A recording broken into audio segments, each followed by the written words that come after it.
So we're going to begin with some of the more basic commonly used CSS properties, things like color and background color, changing font size, it's all of that stuff. And then we're going to talk more about selectors. So there is more to this first piece, right? Selecting, I mean, we've seen it already. You can select an element or you can do fancy stuff like this. We will cover that. But we're going to begin with what goes in between these curly braces, the different properties that we can set for an element. And we're going to start with this one right here, color. So we can select in this case an H1 or all H1s and set their color to be purple. The color property on MDN, I'm looking at it right here. It's something that accepts a bunch of different types of values. Following this video, I'll actually have a standalone video on how color works. In case you can see, there's all these different systems. We've got named colors, which you might be familiar with. We've got hexadecimal, RGB, HSL, HSLA, RGBA, all of these different systems. But all of these values here just represent a color, however it's stored. How it's represented is different, but they are all just used to represent a color using text. So the color property is going to change the text color.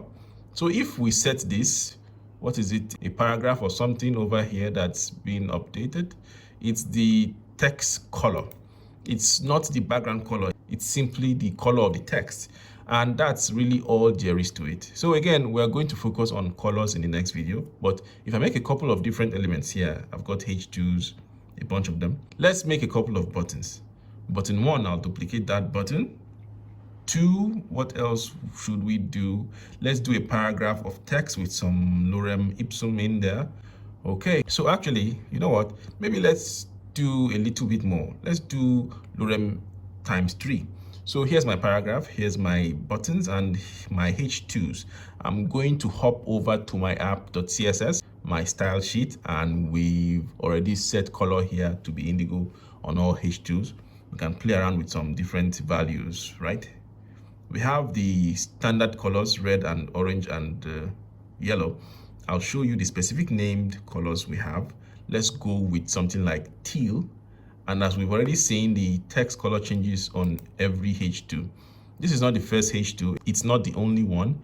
It is all H2s in the document. So let's work on the buttons. Let's set them to have a color of, how about magenta? So when I refresh, what do you expect to see on these buttons? The text color changes to magenta, not the background, but the text. And then let's also do it for our paragraphs. So the P element, we use the name of the tag, right? P button H2. If we were making an anchor tag, if we had an anchor tag over here. So the A, we're not going to write out anchor. We just write A. We use exactly the same syntax over here to select by element type. So H2 button, P tags, we are going to have a color of, how about olive? Sure, not old lace. Well, that's a, let's just do olive. I didn't even know that was a color, and refresh. That's working. But then we also have background color, which is different, and probably you can figure out what it does. It's going to change the background color of whatever element we are selecting or elements we are selecting. So it's background color, and we can see both color and background color on an element. So if I wanted my buttons to have a different background color, I think the default is sort of whatever grayish color. I could change it background dash color, and of course we have autocomplete here. So background dash color, thanks to VS Code, I'll go with how about cyan? It's going to be quite a bright pair of buttons here, and there is our bright cyan background. I could do it on my H2s. I'll set background dash color to be, how about we have teal there, pale violet, red papaya whip. How about plum? Refresh. There we go. Now remember, an H2 is an example of a block level element. It goes all the way across. In this case, takes up whatever space is available in the container it's in. In this case, it's the body. Our body goes all the way across, so it takes up all that space. And the text itself is small, but by default, the background will fill all of that up. Okay, so that's background color.